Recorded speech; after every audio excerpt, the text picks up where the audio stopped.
Welcome back to Polar Warriors. Today I have a blast from the past. Over 5 years ago I uploaded a video called The Emotional Drive-By.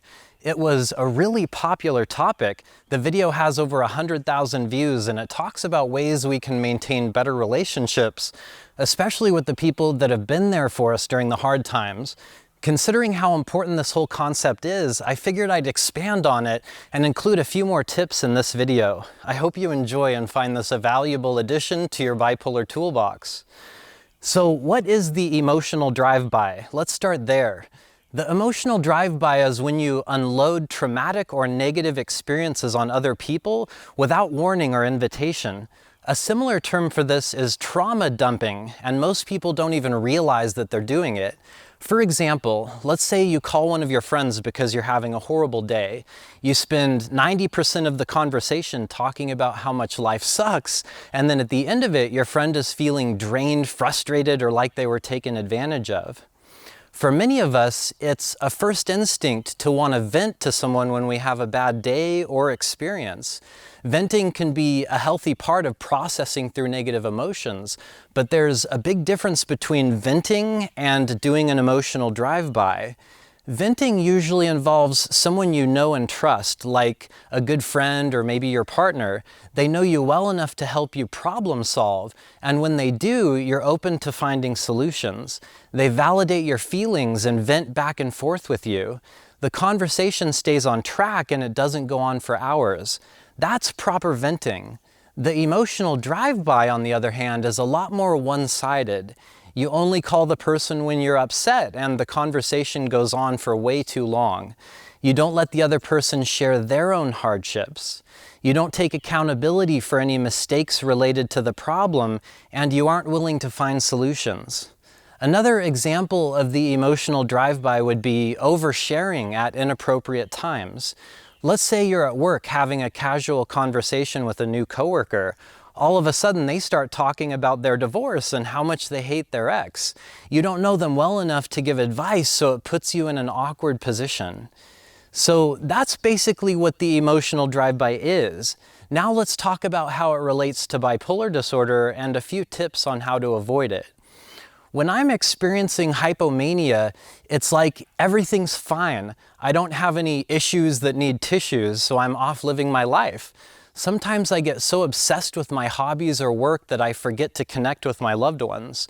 Sometimes they don't hear from me when I'm feeling great. Then there's the depression.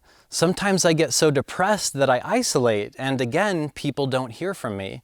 The worst times for me are the mixed episodes. A mixed episode is where I'm extremely depressed but crawling out of my skin with manic or angry energy at the same time. It feels like everything is an emergency and the smallest things are a crisis. I pick battles that I normally wouldn't. I've done some of the worst damage to my relationships while in mixed episodes. Now, everyone's a little different. I have a childhood friend who only calls me when he's depressed to unload. I have another friend who calls multiple times a day when she's manic to complain about her husband. The only time I hear from these friends is when they're symptomatic. I'm learning to set boundaries with them to save the friendships. Boundaries aren't meant to push people away, they help to keep friendships together.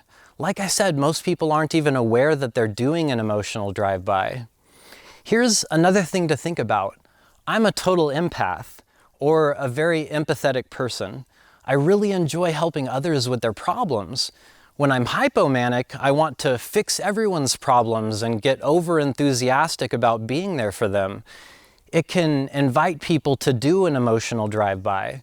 It's easy for people to get used to this level of empathy or support and to start expecting it all the time. Then, when the mood changes, I disappear. My friends are left wondering if they did something wrong because their support buddy is gone. It can send mixed signals to people who have come to depend on me for support. I'm working on letting people know what they can expect out of me, another part of boundary setting. A great way to overcome emotional drive-bys is to contact your loved ones at random times and keep it drama-free. You don't want people to see you calling and not pick up because they're afraid of the emotional drive-by. Try setting a weekly reminder in your phone to contact one of your closest friends. Maybe pick someone who helps you a lot through the bad times. When the reminder goes off, send them a positive message like, "I hope you have an awesome day," or ask them how they are doing. Doing this just once a week is over 40 times a year, 40 times that you're overcoming emotional drive-bys. You have to keep it drama-free though. It's going to be so easy for them to ask you how you're doing, only to have you hijack the conversation with negativity. Another way to overcome emotional drive-bys is to ask your friend or partner or family member if they are ready to participate in an emotionally driven conversation. Ask before you think of unloading to make sure that the timing is right. This checking in first is much more respectful of your loved one, and you'll get higher quality support.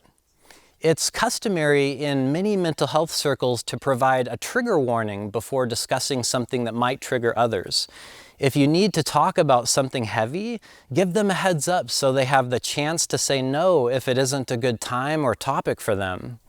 Also, if you always talk to the same person about your problems, they could get emotionally exhausted.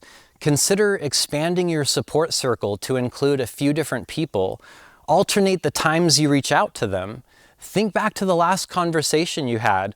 Was it to vent or just to say hello? Was it the same person you called last time? You have to switch it up so people don't get tired of the negativity. Let's move on. I'd like to talk about a notoriously toxic place where people do emotional drive-bys all the time. This, of course, would be social media. More specifically, in mental health support groups, of all places. There's this certain comfort with anonymity online. People say or do things that they normally wouldn't do in a face-to-face situation. It's common for someone who's extremely unwell to dump on others and then disappear. If they don't disappear, they might stick around to engage in a pity party, arguing with anyone that tries to reason with them. In order for a support group to work, people have to find a balance between venting and supporting. You can't spend all of your time in the group when you're unwell. You have to come back when you are well to be there for others. Without that balance, the group just becomes an emotional dumping ground where the unwell are leading the unwell. One way around all of this is to seek the help of someone whose job it is to listen to your struggles, like a therapist or a coach, someone who signed up for this stuff and knows how to be there for you. My coaches and counselors save my friends and partner a lot of emotional energy. Counseling isn't just an investment in myself, it's crucial for the benefit of those around me too.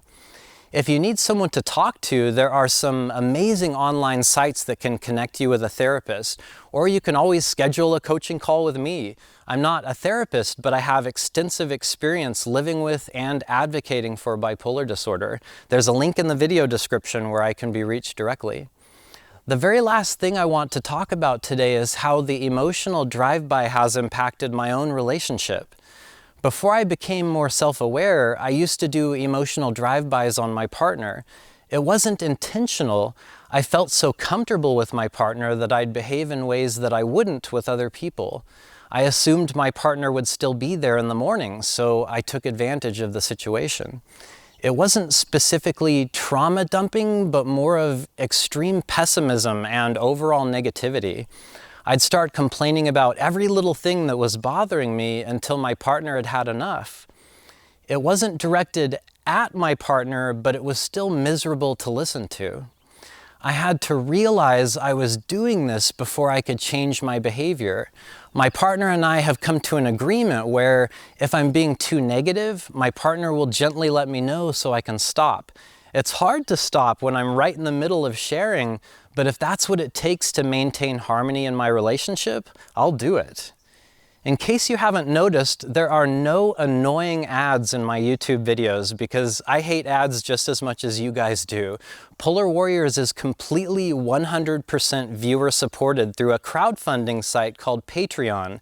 It's where you can support my work, contact me directly, and access a community of like-minded people. There's a link in the video description. please do consider supporting us. Take extra good care of yourselves, and I'll be back here soon with more Polar Warrior videos. Stay well.